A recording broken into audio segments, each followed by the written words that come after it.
Hallo alle sammen, velkommen til Glow Gaming TV. Oh my god. I denne her episode skal vi se noget gameplay med Hamilton. Eller det er, vi kører for Hamilton. Og jeg skal lige undskylde for noget i starten. Det første klip her. Der er ikke kommet lyd på, og det ved jeg ikke hvorfor. Mit redigeringsprogram. Jeg ved ikke hvorfor det kom, men vi bremser i hvert fald tidligt ned. Alligevel rører Ricciardo. Kommer ind, tager Ricciardo, giver en frustrering hånd til Vettel. Og vi overhælder også Vettel. Rosberg er den næste. Alonso ligger nummer 1. Alonso får en bravende start. En rigtig god start. Han overhælder Rosberg, men Rosberg, han ved ikke hvorfor han har lavet så dårlige starter i F14, men i F14 er han bare lavet utroligt dårligt. Kan vi dive på Hamilton der?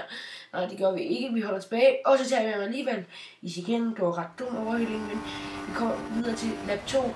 Og så ned til at prøve at fange Hamilton. Og der kommer der lyd på igen, kan vi høre. Rosberg ligger nummer 3, Hamilton og Alonso har fået et lille gap. Men nu skal I høre.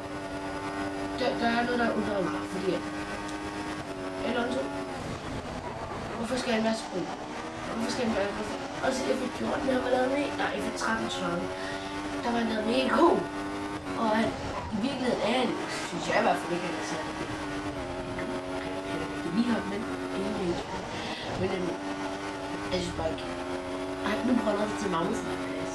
Det er rygter, der siger, at han prøver at gøre, men vi ved ikke, hvad han gør. Men han bliver bare lavet så god. I F13 han vandt næsten alle løb, han vandt med championship. Heldigvis er Mercedes rigtig god. Det synes jeg er ret fedt, at de har lavet det rigtige, sådan at Mercedes er lavet god. Og vi slår hurtigst lap der 1.29.8. Og Rosberg, det hælder lidt ind på os. Det hælder mere ind på os. Og vi får DS'en fra Alonso. Du ved nemlig, tror jeg, fordi at, det var godt nok tæt på, at vi ikke fik den.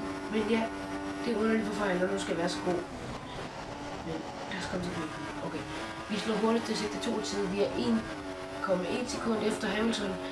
3,2 sekunder efter. Og der havde vi så overhældt Alonso.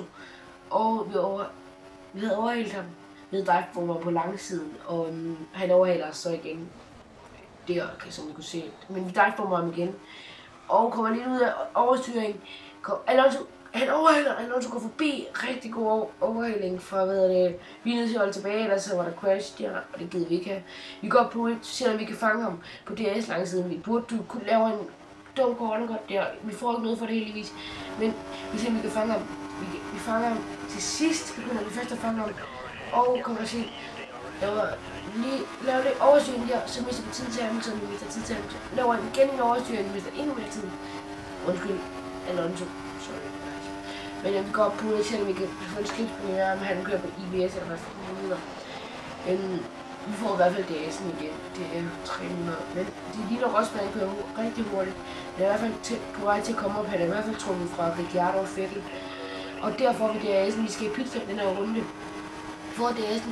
Kan vi gå forbi ham? Vi går forbi ham. Vi gør det. Vi kommer helt op på 359 km/t.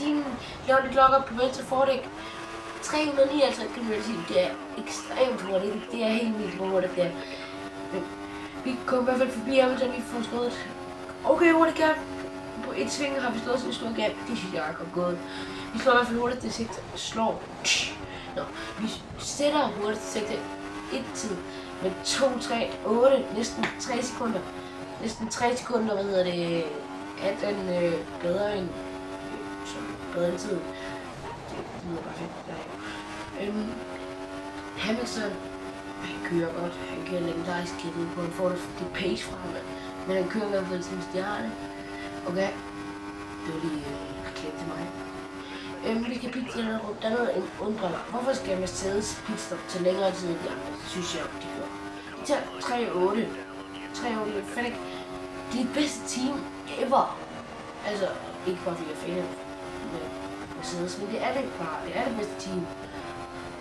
De er lavet godt i at kørerne er så gode. Altså, Rosberg og Hamilton, men hvorfor skal pitstoppet være så dårligt? Prøv at se, er I klar til at se det?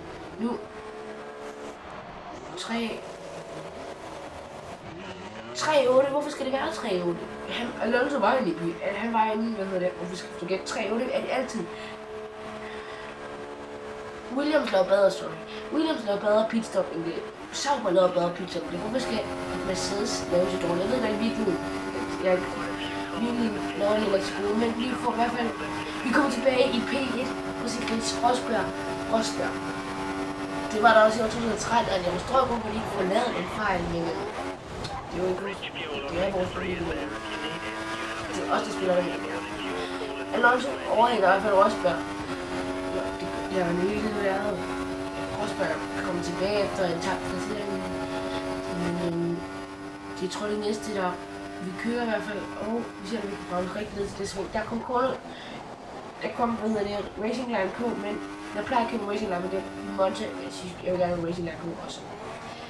Jeg begynder at køre med det igen, det er ret noget, men jeg kører uden alt. Altså, det eneste jeg kører med det automatic gear, det kan jeg altså også godt til, hvis de gerne vil have det, men jeg kører med automatic gear og Racing Line, ellers er der ikke noget af det til. Men vi kommer i hvert fald hen på lap 8, kommer hen på langsiden 318. Det går nok ikke så, det er ikke noget det. Vi kommer lige præcis op i akkurat op i 8 miljøer. Og så kan vi se, at Rosberg prøver at komme forbi Alonso der, og det er egentlig rigtig fedt, hvis han gør det, fordi så er det to Mercedes i front, så det altid bare der. Ja, han går forbi. Rosberg forbi Alonso. De to Mercedes er i front. Så siger vi, når Rosberg han kan have det ind på Hamilton. Men der vil komme F1-karriere med Jonathan, han vil over Jonathan som er mig, og vi kører på ekspert eller professionel. Så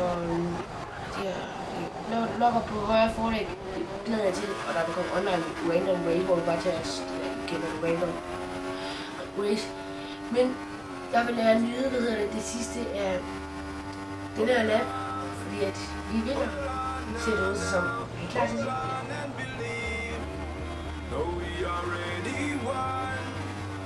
We still hold on now. We still hold on now. Hold on to the dreams, and I see you there. I know you're well prepared. Put aside all your fears, I will answer all your prayers. My team that no one cares, been working hard for years. Keep climbing up the stairs, gotta know that you already there. Blood, sweat, and the tears now. None of them can take your shares now. Enemies better be aware now. Champions got a lot to bear now. I'm gonna tell you this, I'm gonna swear now. I am the tiger, I got the stare now. Carry on until we see the sun. We're holding on. Hold on to the dream. Hold on. Hold on now. Hold on. Det var alt for denne gang. Hamilton og Rosberg. Hamilton vinder Rosberg 2, og det var alt for denne gang. Glory Gaming TV takker af. Ses.